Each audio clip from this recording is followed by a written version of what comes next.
two positive ion each carrying a charge q are separated by a distance d if F is the force of repulsion between the ions. Okay, the number of electron missing each of the ion will be, இது ஒரு positive charge, ரெண்டு q, அப்ப என்ன சொல்றோம், q q,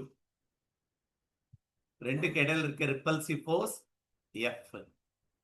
F is equal to q squared divided by 4 pi epsilon naught d squared. என்ன ரெண்டுக்கு இடையில இருக்க distance d squared.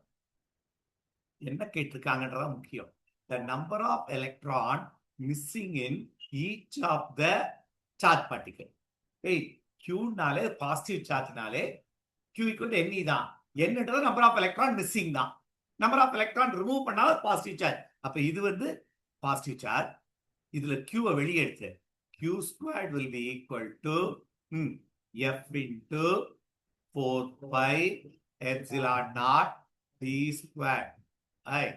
Cross multiplication. இப்ப q ஸ்கொயர் கண்டுபிடிச்சாச்சு. இப்ப q எடுத்தா என்ன ஆயிரும், q equal to ne into இத ரூட்டுக்குள்ள போயிருமா, root of f into 4 pi epsilon naught d square.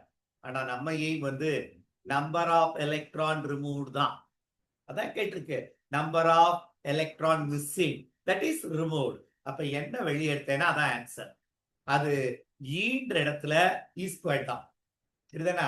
So denominator 1/e வரும், அது ரூட்ல கொண்டு போனா e ஸ்கொயர் ஆயிருமா. அப்ப answer become f into 4 pi epsilon naught into d squared. ஆக்சுவலா 1/e வர வேண்டியது e ரூட்ல கொண்டு போயிட்டேன், it become e squared. இந்த ஃபார்முலா இருக்கான்னு பாருங்க. 4 pi epsilon naught f d squared. C is a correct answer. இதுல நீ என்ன கன்ஃபியூஷன் கொடுத்திருக்கான்னா, number of electron missing in each of the charge. அப்ப நம்ம இங்க கண்டுபிடிச்சது ஈச் சார்ஜ் உடைய வேல்யூ தான் கண்டுபிடிக்கிறோம். அதுல எவ்வளவு எலக்ட்ரான் மிஸ் ஆயிருக்குன்னு கண்டுபிடிக்கிறோம். Number of electron missing which is nothing but number of electron removed. அதான் என்ன கேட்டு